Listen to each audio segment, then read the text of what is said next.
Safadila dengan NPM akhir 202. Perkenalkan, nama saya Raffi Aziz Fahmi, NPM akhir 288. Nama saya Farel Diamasayu, NPM akhir 270. Halo, saya Fahmasani Anggreni Permataning Tias dengan NPM 206. Halo, aku Syifa Puspita Sanjaya dengan NPM akhir 174.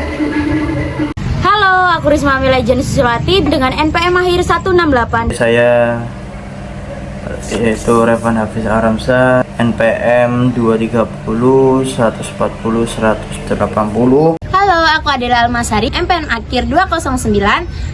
Permisi Mas, ya mohon maaf mengganggu waktunya. Saya mau mewawancarai sebentar, boleh Mas? Iya, boleh. Ya, Masnya asli Surabaya.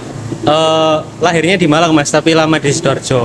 Tempat tinggalnya di mana Mas? Di Sidoarjo Mas. Di Sidoarjo Iya. ya. Masnya apakah terbiasa menggunakan komunikasi dengan bahasa yang seperti apa untuk kehidupan sehari-hari, kayak omong-omongan dengan ibu, ayah, sama keluarga atau teman? Kalau sama ibu ayah sih biasanya pakai bahasa Indonesia Mas. Pakai bahasa Iya, Indonesia. kalau sama temen biasanya pakai bahasa Jawa. Pakai bahasa Jawa. Iya. Kasih contoh dong Mas, satu kalimat aja, seperti apa bahasanya kalau sama keluarga? Kalau sama keluarga ya, semisal orang rumah lagi sakit nih, Ya. itu bilang kayak Mama titip obat atau gimana gitu. Oh ya. Sebelumnya Masnya pernah bertemu dengan teman yang berbeda bahasa kayak luar Jawa gitu, pernah? Pernah Mas, pernah.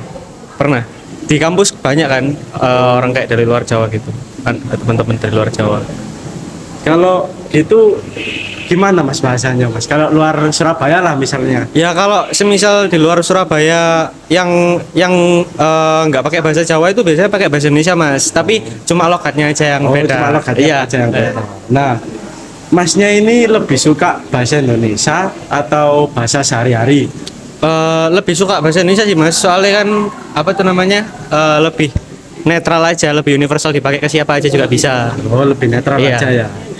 Ya udah Mas, terima Iya. kasih. Maaf ya Mas Iya, nggak waktunya. apa-apa. Terima kasih Mas. Ini sih Kak, boleh nggak nanya-nanya bentar? Boleh, silakan. Kalau gitu silakan kenalin kakak dulu. Perkenalkan, saya Fahmasani Anggreni Permataning Tias. Saya biasa dipanggil Sania.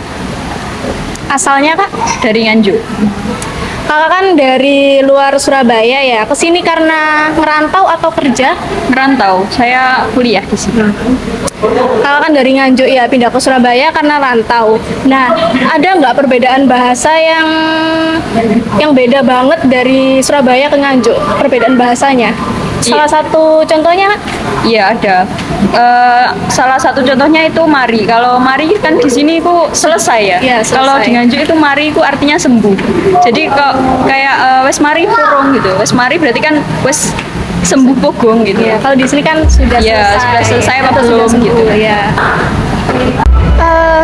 Apa kesulitan yang Mbak hadapi waktu pindah ke Surabaya pertama kali, dan waktu masih tidak terbiasa dengan penggunaan bahasanya, atau ada beberapa kalimat bahasa yang Mbaknya kurang mengerti begitu? Kalau menurut saya awal pertama kali pindah ke sini tidak ada kesulitan ya, karena perbedaan bahasa antara Nganjuk sama Surabaya itu menurut saya juga beda tipis. Jadi menurut saya tidak ada kesulitan memahami. Bagaimana Kakak beradaptasi untuk lingkungannya Surabaya dengan bahasa yang berbeda? Kalau beradaptasi ya kadang-kadang saya mendengarkan dan juga bertanya kepada teman saya kok, kayak bahasa yang saya tidak mengerti itu artinya apa sih? Iya Kak, terima kasih. Halo Mas, boleh kenalan nggak? Namanya siapa? Asal kota dari mana? Lahirnya di mana? Boleh Mas, namanya Imam, asal kotanya Sidoarjo, lahirnya di Sidoarjo. Oke baik, Mas Imam terbiasa menggunakan komunikasi dengan bahasa seperti apa untuk kehidupan sehari-hari? Seperti ngobrol sama orang tua atau keluarga atau teman? Bahasa Jawa Mas. Boleh kasih contoh nggak bahasa tersebut seperti apa? Yang buat apa dulu ini Mas? Kayak ngobrol sama teman atau keluarga. Biasanya sih kalau ngajak ngobrol yo kayak rek, kalau nggak gitu kayak hati nandi kayak gitu. Boleh kasih contoh nggak? Itu bahasa tersebut itu artinya apa? Ya kayak Hire itu kayak menyapa, halo teman-teman, kalau Athena Andi itu kayak mau kemana. Oh, baik-baik. Buat Mas Imam sendiri pernah nggak ketemu temen atau siapa gitu yang kalau semisal Mas Imam sendiri itu lagi di suatu tempat dan itu bahasanya itu kayak kurang kurang paham. Jadi Mas Imam harus nge-translate sendiri. Pernah Mas, waktu jual motor ketemu orang Uzbekistan. Oh, Mas Imam sendiri lebih suka pakai bahasa yang mana nih? Bahasa Indonesia atau bahasa Jawa yang dipakai Mas Imam bahasa sehari-hari?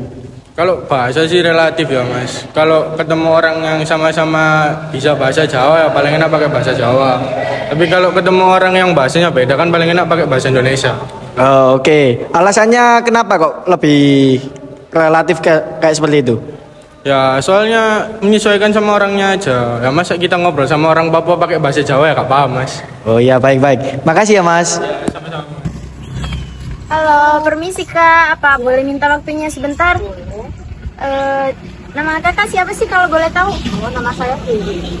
Terus asal kakak itu dari mana ya? Saya dari Tuban, Jawa Timur. Terus kakak tinggal di Surabaya ini udah berapa lama sih? Kurang lebih 6 bulan sih, baru aja. Oh, baru aja ya. Kakak kan bukan asli Surabaya ya. Pastinya kan juga banyak nih orang yang bukan asli dari Surabaya tapi tinggalnya di Surabaya.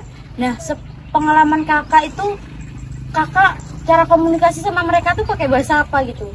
Oh, kalau aku sih pakai bahasa Indonesia ya Kak ya, untuk memudahkan komunikasi. Soalnya di Surabaya kan bukan orang Surabaya aja, dari luar juga ada. Maksudnya dari Jakarta, Jawa Timur, untuk memudahkan komunikasi saya pakai bahasa Indonesia. Nah, untuk pelatih skill cara bahasa Indonesia itu juga sih. Nah, itu kan untuk yang dari luar Surabaya aja ya Kak. Kalau dari luar Indonesia nih, ada Kak? Kakak pernah nemuin nggak gitu? Enggak sih. Oh, berarti belum ada Belum ya? ada, Berarti selama ini masih yang asli Indonesia aja. Ya. Jadi gitu aja sih Kak. Makasih untuk waktunya. Makasih, Kak. Permisi.